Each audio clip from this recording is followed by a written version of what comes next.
చెప్పిన మాటకు కట్టుబడి ప్రజా సంక్షేమానికి అనునిత్యం కృషి చేయడం జరుగుతుందని మెదక్ ఎంపీ రఘునందన్ రావు అన్నారు. సిద్దిపేట జిల్లా దుబ్బాక నియోజకవర్గంలోని మిరుదొడ్డి మండల కేంద్రంలో బ్రిడ్జి నిర్మాణానికి భూమి పూజ చేసిన రఘునందన్ రావు అనంతరం ఏర్పాటు చేసిన సమావేశంలో మాట్లాడారు. తాను మాటలు చెప్పే నాయకుడిని కాదని పనిచేసి చూపించే నాయకుడిని వెల్లడించారు. ఎమ్మెల్యేగా ఉన్నప్పుడు ఎలాగైతే అభివృద్ది చేయడం జరిగిందో ఎంపీగా దుబ్బాక నియోజకవర్గ అభివృద్దికి కృషి చేస్తున్నానని తెలిపారు. గతంలో ఎంపీగా దుబ్బాక ఎమ్మెల్యేగా గెలిచిన కొత్త ప్రభాకర్ రెడ్డి ప్రతిపక్షంలో ఉన్నానని అభివృద్ది చేయలేకపోతున్నానని చెప్పడం హాస్యాస్పదంగా ఉందన్నారు.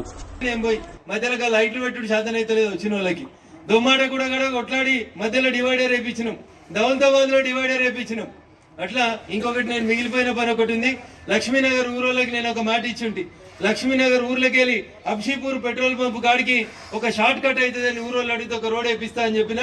భవిష్యత్తులో ఏదో ఒక రకంగా ఏదో కంపెనీ యాజమాన్యాన్ని ఒప్పించుకొని ఆ పనిని కూడా పూర్తి చేస్తానని చెప్పి ఈ సందర్భంగా తెలియజేస్తా ఉన్నాను.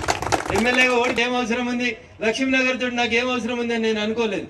నాకు అవకాశం వచ్చి ₹1 కోటి ఖర్చు పెట్టడానికి నాకు అవకాశం దొరికిన రోజు నేను ఎమ్మెల్యేగా ప్రాతినిధ్యం వహించినటువంటి ఈ ప్రాంతంలో ఇట్లాంటి సమస్యల్ని గుర్తుపెట్టుకుని వచ్చినాం. ఒకటా రెండా అప్పుడు అన్ని అడ్డంకులు పెడితే అంటే నేను ఇప్పుడు అనకపోతుంటే నేనేం అసమర్థుని కాదు, భయపెట్టేటోని కాదు. ప్రభాకర్ రెడ్డి గారు మొన్న అన్నట్టు పేపర్లో కనబడితే నేను చెప్తా ఉన్నా, ఇలా ఆయన కనబడుతుంది బాధ ప్రతిపక్షంలో ఉంటే. ఆయన పోయి ముఖ్యమంత్రిని కలిస్తే తప్పు లేదు, నాకు సంస్కారం ఉంది కాబట్టి కలిసినామంటాడు. అప్పుడేమో మాకు ముఖ్యమంత్రులు కలవారు, మంత్రులు కలవారు, ప్రతిపక్ష ఎమ్మెల్యేలకి పైసలు ఇవ్వకపోదురు. అయినా కొట్లాడి దుబ్బాక పేరుని ఇంతో అంత నిలబెట్టిండంటే నేను గర్వంగా చెప్తా. అప్పుడు మీ ఆశీస్సులతో గెలిచిన రఘునందన్ రావు. రేపు కూడా మళ్ళీ చెప్తా ఉన్నాం, దశాబ్దాల నుంచి పెండింగ్ ఉండే అక్బర్పేట భూంపల్లి మండలం చేసినాం, మండల కేంద్రం తెచ్చినాం, ఒక జాతీయ రహదారి తెచ్చినాం. ఇలా చూడురి రామాయంపేటకి వెళ్ళి సిద్దిపేటకు పోయే రోడ్డు ఎంత మంచిగా ఉందో ఒకసారి యాడ్ చేసుకోవాలి. భూంపల్లి చౌరస్తాలో రోడ్డు సగం ఊర్లోకి వెళ్ళి పోతుందని, సగం మంది రైతుల భూములు ఇల్లు పోతాయని బాధపడితే 2 సార్లు మొత్తం రైతుల్ని నేనే ఢిల్లీకి తీసుకుపోయి నితిన్ గడ్కరీ గారిని కల్పించి ఆ రోడ్డులో రైతులు నష్టపోకుండా చేయడం జరిగింది. ఈ రకంగా రఘునందన్ ఎమ్మెల్యేగా ఉన్నా, ఎంపీగా ఉన్నా అనుక్షణం ప్రతి నిమిషం రఘునందన్ ఆలోచన నియోజకవర్గం అభివృద్ధి తప్ప ఇంకొకటి కాదని చెప్పి ఈ సందర్భంగా తెలియజేస్తూ, రాజకీయాలు నేను చాలా మాట్లాడగలుగుతాను, నాకు తెలుసు అందరికంటే బాగా మాట్లాడగలుగుతాను. మమ్మల్ని అవస్థ పెట్టిన వాళ్ళని ఇంతకంటే బాగా అవస్థ పెట్టగలిగే శక్తిని ఇలా భగవంతుడు నాకు ఇచ్చిండు. అయినా నేను బదులా తీసుకునే రాజకీయాలు చేయదలుచుకోలేదు. కంపెనీలు పైసలు ఇస్తే సాటుకు నేనేనో 2 స్కూళ్ళల్లో 2 కంప్యూటర్లు ఇచ్చి మిగతా జేబులో పెట్టుకోవచ్చు. ఈ మాట ఎందుకంటున్నా అంటే, నాకంటే ముందు 10 ఏళ్ళు ఎంపీ ఉన్నోళ్ళు ఒక్క కంపెనీకి వెళ్ళి ₹1 తెచ్చి మెదక్ పార్లమెంట్ లో ఒక్క పైసా పనిచేసినట్టయితే నాకైతే యాదికి లేదు.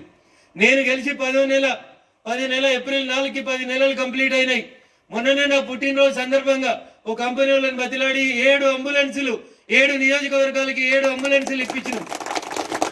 దుబ్బాక ఎమ్మెల్యే ఉన్నప్పుడు ప్రతి గ్రామ పంచాయతీలో ఒక హైమాస్ లైట్ ఇప్పించినాం.